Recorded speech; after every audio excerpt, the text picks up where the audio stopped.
that what we're going to talk about today was sort of looked at as forbidden knowledge. There were certain passages in the Old Testament that you shouldn't be reading and you shouldn't be studying without a rabbi with you, to steer you from one direction to the other, to give you the standard interpretation or denial of what the text was actually saying.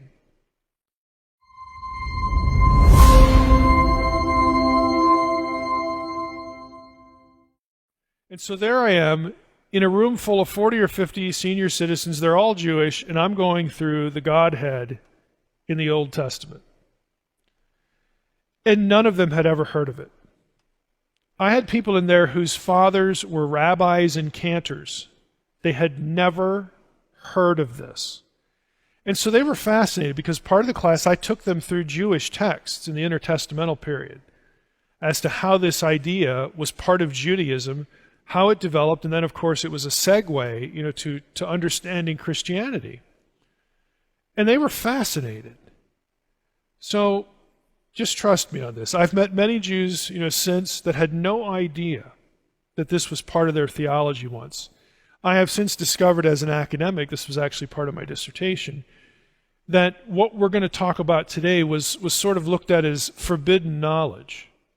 There were certain passages in the Old Testament that you shouldn't be reading and you shouldn't be studying without a rabbi with you, to steer you from one direction to the other, to give you the standard interpretation or denial of what the text was actually saying. So we're going to jump in. One of these passages is Genesis 19:24. And let's just click out to that. This is the Sodom and Gomorrah story. And I'm going to shut off my interlinear pane to make this a little bigger for the camera. And it says here in verse 24, "Then the Lord rained on Sodom and Gomorrah sulfur and fire from the Lord out of heaven."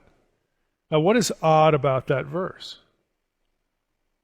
It has, let me look at it. The Lord rained on Sodom and Gomorrah sulfur and fire from the Lord out of heaven. The Lord is raining down fire from the Lord. You have Yahweh twice in the same verse, and they look like two different characters. And Jewish thinkers and readers, they saw this, and this became part of what would later become known as the two powers in heaven. Here's another one. Exodus 15:3. This is the song of Moses after they go through the Red Sea. And we have this line in here, "The Lord, Yahweh, is a man of war. The Lord is his name." So, even that, the Lord is his name, but the Lord is a man of war. Since other Old Testament passages had Yahweh not as a man, very clearly, and sort of a transcendent being, living in the heavens somewhere, this verse sort of stood out in intertestamental Judaism as significant as portraying the notion that Yahweh would come to earth in human form. And we're going to see how this fit into other passages in a moment. But they looked at this and thought, well, this is explicit. So there's Yahweh on earth as a man, whenever that happens. But that doesn't mean that Yahweh is still not in heaven and everywhere. So apparently, there's two. One in human form and one not. And you see how this would stimulate their thinking. Daniel 7:9 and 10 was actually a crucial passage. And there's a lot of rabbinic discussion, a lot of intertestamental discussion on this. The passage reads, "As I looked, thrones," notice the plural, "were set in place, were placed, and the Ancient of Days took his seat."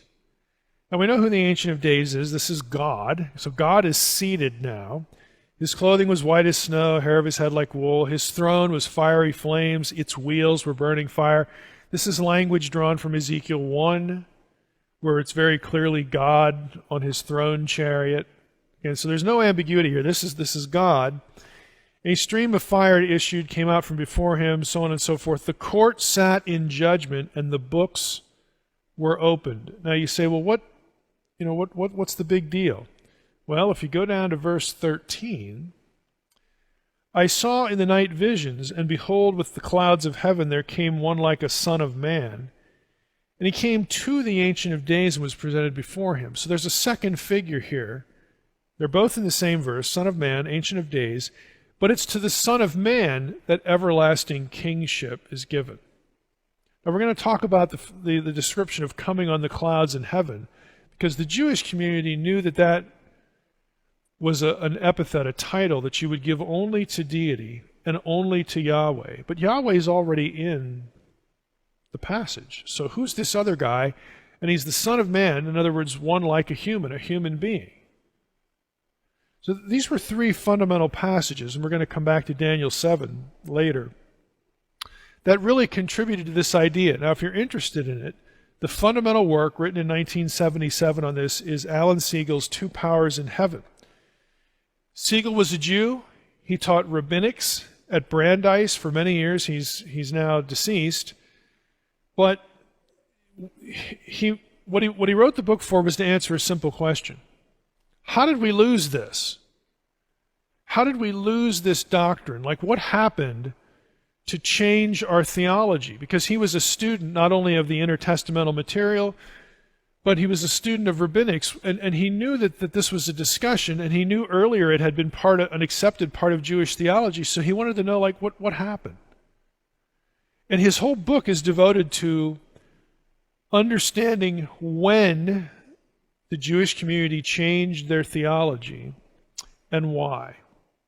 So if you have a Jewish friend who's used to reading academic material, this is a great book to give them. It's by a Jew. It's not by a Christian. It's by a Jew.